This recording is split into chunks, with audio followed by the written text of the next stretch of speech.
Justa Causa. Hoje a gente tem uma visita super importante que é do Adilson Moreira, escritor, autor de vários livros. Um deles é esse aqui, Racismo Recreativo. Ele veio hoje aqui no Rio de Janeiro lançar esse aqui, ó, Pensando como um Negro, ensaio de hermenêutica jurídica. Bom, vamos apresentar primeiro ao Adilson, que tem vários títulos e muito importantes. Doutor em Direito Constitucional comparado por Harvard, bacharel em Direito e em Psicologia, professor também, autor de artigos. Então, bom, primeiro eu vou agradecer. Né? Eu acho que é muito importante a gente agradecer as pessoas que têm se aliado ao Justa Causa, né? Nessa transmissão de informação. Vamos começar, Adilson, com o conceito de racismo, porque a gente tem uma lei aqui no Brasil, a 7716 de 89, que elenca ali alguns crimes que seriam condutas típicas de racismo, mas a gente não tem um conceito, uma definição na lei. O que seria? Bom, em primeiro lugar, Roberto, obrigado pelo convite, é um prazer poder debater e discutir um tema tão importante com você e com os assinantes do canal Justa Causa. A primeira coisa que nós precisamos ter em mente é a seguinte: o racismo é um sistema de opressão e, como tal, ele opera de diversas formas, ele opera em diferentes instituições públicas e privadas. O racismo, sendo um sistema de opressão, ele estabelece uma diferença de status cultural entre grupos raciais e, consequentemente, também uma diferença de status material.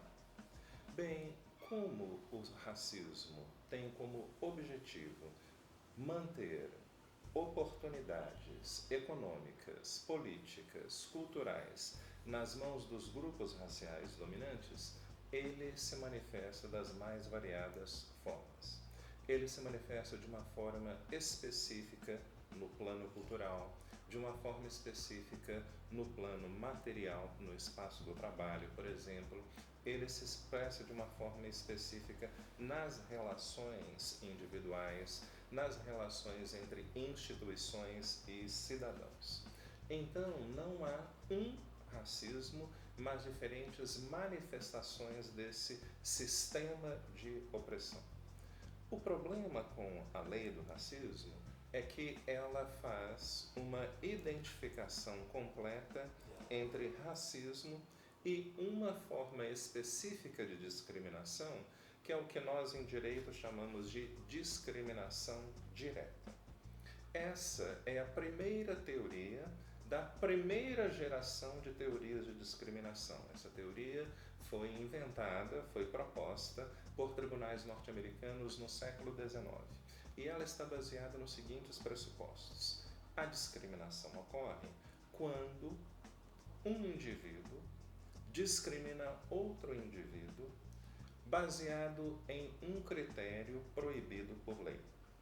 Esse tratamento discriminatório, ele está baseado em uma concepção inadequada da realidade, uma concepção inadequada do outro.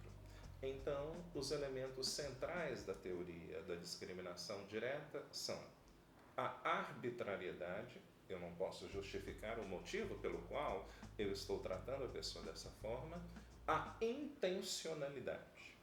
Bem, se nós analisarmos a Lei 7.716 e várias outras leis que regulam direitos de grupos minoritários, nós verificamos que há sempre uma ação verbal. Sempre pressupõe uma intenção. Impedir, criar obstáculos, discriminar, vilipendiar. Sempre há a pressuposição de que alguém está sendo impedido de ter acesso a oportunidades por uma ação de alguém. Então, o que ocorre com isso? Isso é uma forma adequada, mas nem de longe uma forma completa de se ver o racismo. Primeiro, porque as normas ali partem do pressuposto que o racismo é sempre um caráter individual. É um indivíduo contra outro indivíduo específico.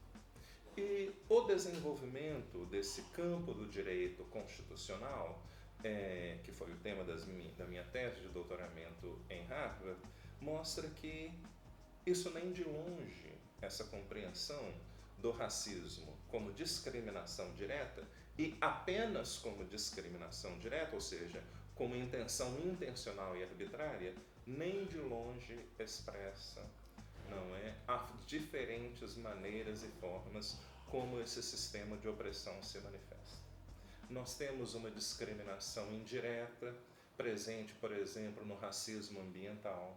Nós temos uma discriminação inconsciente, presente, por exemplo, no racismo organizacional. Nós temos também, mais uma vez, a discriminação cultural presente, por exemplo, no racismo midiático, no racismo recreativo, que é o tema do meu livro. Então, se nós pretendemos entender o racismo, e mais especificamente, se nós queremos criar uma sociedade justa, uma sociedade democrática, nós precisamos compreender a pluralidade de manifestações do racismo. E aí, como é que a gente pode argumentar com as pessoas que falam que não existe racismo no Brasil? Esse mito da democracia racial. Inclusive, o governo justifica isso, humoristas, por exemplo, quando fazem certas piadas que não são piadas, são verdadeiras agressões. Como é que a gente combate esse argumento? Bom, das mais variadas formas. Uma delas é exatamente entender o caráter ideológico do racismo. Então, veja, por que pessoas brancas discriminam sistematicamente negros? Porque ao longo dos últimos, principalmente ao longo dos últimos 300 anos, pessoas brancas produziram toda uma série de ideologias para afirmar a superioridade moral, intelectual, física, sexual sobre pessoas negras, indígenas, asiáticas. Então, o racismo tem esse aspecto objetivo. Não vou te atender nesse restaurante porque você é negro, mas o racismo também tem um aspecto cultural. Todo sistema de opressão, o racismo, o sexismo, o capacitismo, a homofobia, são legitimados, precisam ser legitimados do plano cultural. Agora, o que ocorre com todos esses sistemas? Eles também são contestados. Nós vivemos numa suposta democracia e numa democracia, as pessoas que são vítimas de discriminação vão para a praça pública, vão para o judiciário, não é? Questionar a legalidade de um tratamento discriminatório. E por causa disso, o racismo também está sempre se modificando. Ele está sempre adquirindo novas formas. Aí, esse seria o caráter dinâmico que você fala do racismo. Exatamente. O racismo é, antes de tudo, uma relação de poder. O racismo é marcado por relações assimétricas diferentes entre grupos raciais. E essas tentativas de manutenção do poder de um grupo sobre outro, ele vai mudando, ele adquire novas formas, inclusive pela sua negação, pela negação de que raça ou racismo tenha qualquer relevância em uma sociedade. Isso é o que passou a acontecer nos Estados Unidos, no Brasil, desde as primeiras décadas do século XX. Nós tínhamos primeiro uma política estatal inteiramente marcada, primeiro no racismo científico, depois no racismo eugênico, mas a partir de 1930, em função da necessidade de se criar uma imagem, de criar uma unidade cultural, a negritude é alçada como um traço da identidade nacional. Então agora a raça deixa de fazer sentido. O racismo não existe. Há uma celebração da figura do mestiço. As disparidades entre negros e brancos e pardos são resumidas a questões de disparidades de classe, de problemas de classe. Então nós temos um outro processo, um outro projeto racial, um outro projeto de dominação que tem que objetivo? Impedir que a raça se torne um elemento de mobilização política. E veja que coisa curiosa. Nos Estados Unidos, um país que teve, primeiro, uma história de escravidão como a do Brasil, depois um sistema oficial de segregação racial. Quando os norte-americanos, na década de 70, implementaram programas de ações afirmativas, o que surge? Também um discurso da transcendência racial. Não, nós agora temos leis proibindo o racismo e, portanto, a moralidade pública mudou, o racismo acabou. Então, hoje, qual é a marca essencial do discurso racial nos Estados Unidos? O mesmo que o nosso, da neutralidade racial. Então, essa ideologia, essa narrativa da democracia racial sempre foi utilizada no Brasil como uma estratégia racial, como uma estratégia de dominação. Não. O seu problema não é, os negros estão nessa posição, não é porque nós brancos o discriminamos. Os negros são indolentes. Os negros são malandros. Os negros não gostam de trabalhar. Os negros são intelectualmente, moralmente, sexualmente inferiores. Por isso que eles estão nessa situação. E é aí que entra o humor racista. O humor racista tem exatamente essa função: reproduzir o estigma.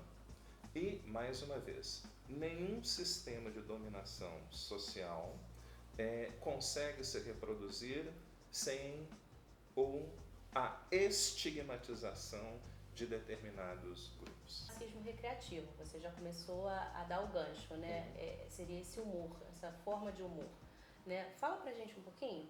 A ideia de escrever esse livro surgiu na minha infância, quando eu assistia programas humorísticos e me sentia profundamente ofendido, diminuído, humilhado por causa da forma como personagens negros, especialmente homens negros, eram retratados nesses programas de televisão.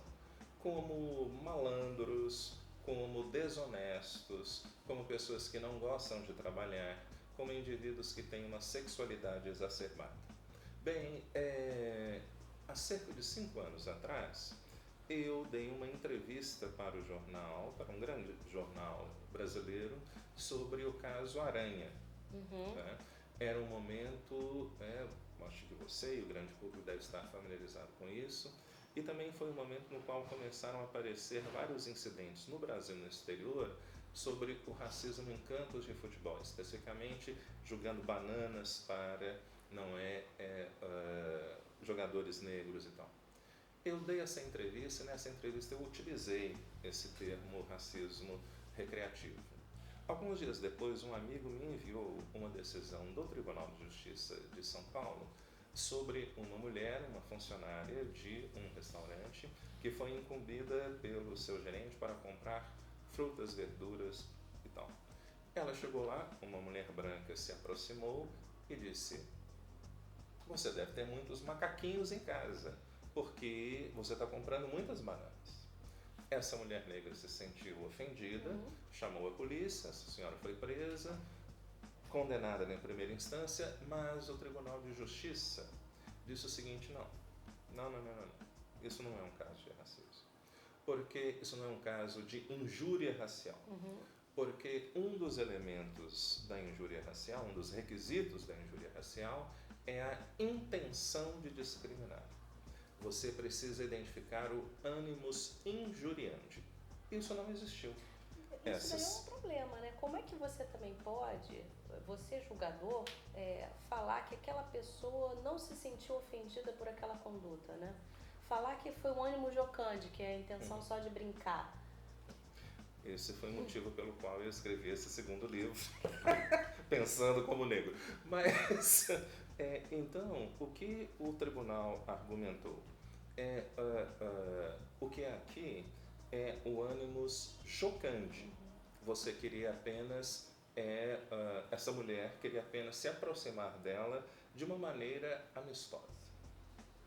Eu então comecei a colecionar, fazer uma pesquisa jurisprudencial e encontrei dezenas dezenas de decisões judiciais, de processos judiciais, envolvendo injúria racial na justiça criminal, na justiça do trabalho. E eu comecei a fazer uma análise sistemática da narrativa de defesa utilizada pelas pessoas acusadas de injúria. Um pequeno parêntese. O crime de injúria é um crime contra a honra. O crime de injúria pretende proteger a honra dos indivíduos. Praticamente todas as comunidades humanas, em praticamente todos os momentos históricos, sempre criaram leis para proteger a reputação pessoal das pessoas. Sempre criaram normas para proteger a honra dos indivíduos. E por que as comunidades humanas, ao longo de toda a história da humanidade, fizeram isso?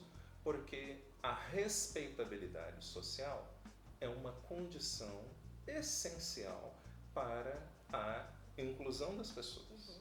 Se você não tem respeitabilidade dos seus familiares, dos seus amigos, dos seus colegas, da comunidade política, você não consegue se inserir como indivíduo. Você não consegue exercer, elementos básicos da cidadania.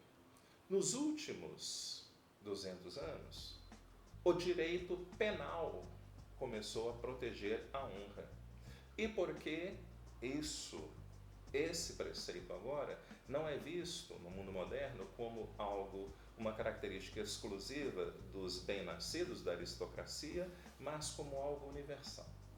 Então, a honra, o direito à própria honra, é um direito público subjetivo. É um direito que todas as pessoas têm. É uma expectativa de que todos os membros de uma comunidade política democrática têm. Então, quando nós estamos falando do direito à própria honra, nós não estamos falando de algo que tenha um caráter meramente subjetivo. Eu acho que eu sou honrado, eu acho que fulano não é honrado. A sua opinião pessoal sobre a honradez das pessoas, sobre o valor de determinados grupos, é inteiramente irrelevante. Você, eu, todos nós temos o dever legal de respeitar as outras pessoas. O respeito é um dever moral e é um dever legal que todos os membros de uma comunidade política democrática têm em relação à outra. Então, qual é o problema com o humor racista? Ele nega essa expectativa de direito que todas as pessoas têm, de terem respeitabilidade social. E por que ter respeitabilidade social é tão importante? Mais uma vez, porque o tratamento que você terá pelas instituições públicas, pelas instituições privadas, pelo seu empregador, pela sua família, pelo seu professor, pelo seu vizinho, depende do nível de respeitabilidade social que você gosta. Então, os crimes contra a honra, como o caso da injúria, é algo muito grave do ponto de vista moral, do ponto de vista político e do ponto de vista da sua sobrevivência social. Qual é o problema, então, da prática do racismo recreativo? Ele compromete a respeitabilidade, ele compromete, a honra coletiva de pessoas negras, de pessoas indígenas, de pessoas asiáticas. Ele compromete as chances de sobrevivência social. Por isso mesmo, então, esse tipo de injúria foi alçado a um patamar maior. Porque Exatamente. eles já seriam abarcados pela injúria, que era um crime que a gente já tinha. Né? Só que daí, em 2003, foi criado esse tipo penal de injúria qualificada. Exatamente. Por isso, não é? Exatamente. Exatamente porque o racismo é algo que compromete a reputação social de pessoas negras. Os humoristas, né?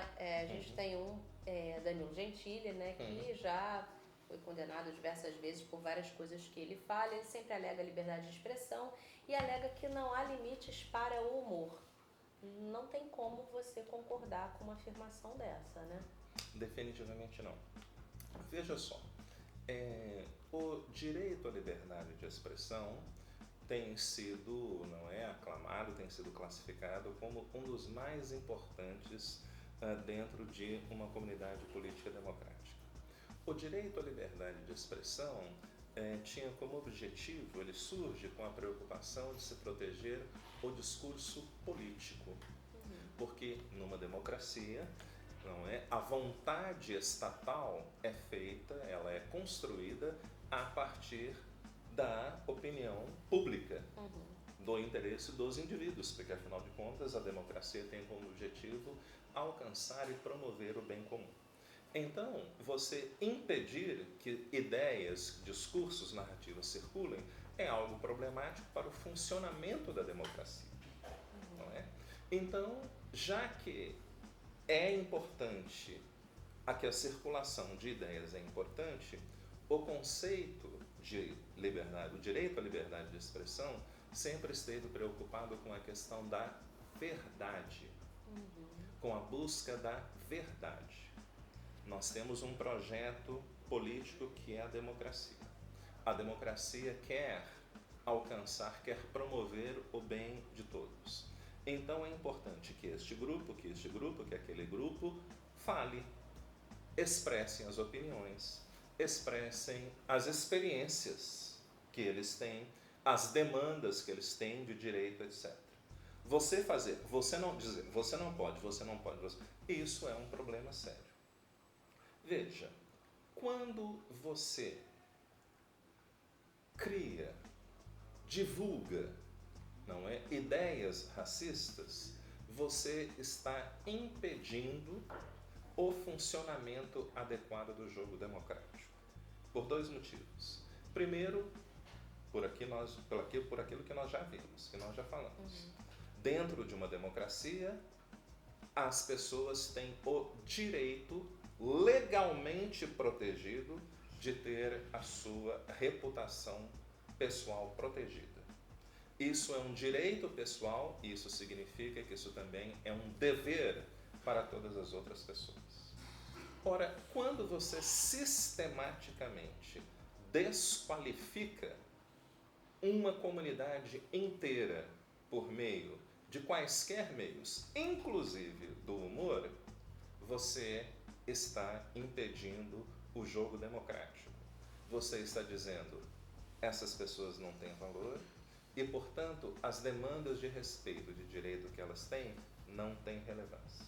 O mesmo conteúdo presente nas piadas de programas humorísticos que eu cito nesse livro é exatamente o mesmíssimo conteúdo presente nas piadas na justiça criminal ou no ambiente de trabalho.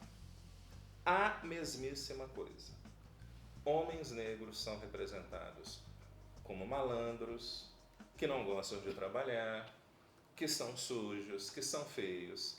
As mulheres negras são representadas como pessoas sexualmente exacerbadas, são sempre denegridas, são sempre discriminadas em função da discriminação estética, por causa da cor da pele, por causa do cabelo. É exatamente a mesmíssima coisa. Isso aconteceu essa semana, né, com a jogadora de futebol francesa, né? Exatamente. Então, quando você é uma criança negra, e essa é a minha experiência pessoal, entra na escola, as crianças de 4, 5, 6 anos de idade já absorveram a ideia, as crianças brancas de 4, 5 ou 6 anos de idade já absorveram a ideia de que negros, asiáticos, indígenas são moralmente inferiores e que, portanto, elas não devem ter contato com eles.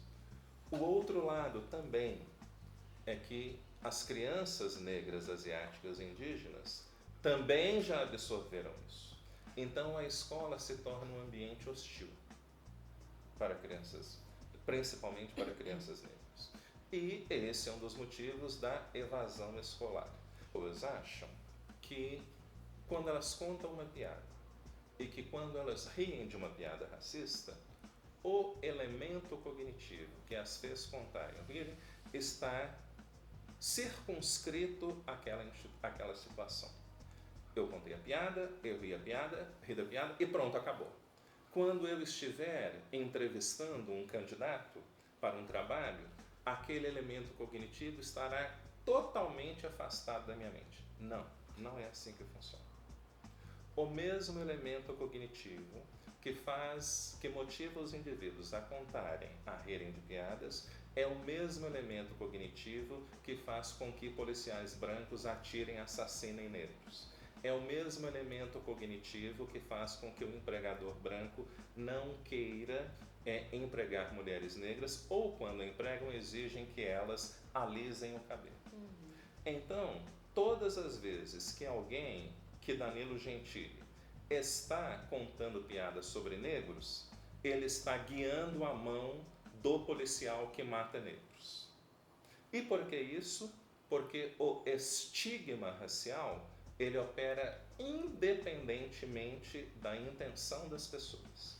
Ele se alimenta dessas narrativas, dessas piadas, não é? Ou dessas afirmações e tudo, e ele opera, e ele determina, ele influencia conscientemente e inconscientemente a percepção que as pessoas têm das pessoas negras, das pessoas asiáticas, das pessoas indígenas. O humor tem limites? Tem. E muito claros. E o limite para o humor é exatamente a dignidade que as pessoas têm. Quando é que o humor se torna racista? Quando é que o humor se torna criminoso? Na medida em que ele compromete a reputação de um grupo social. Na medida em que ele contraria a expectativa constitucionalmente protegida de que todas as pessoas têm direito a serem respeitadas.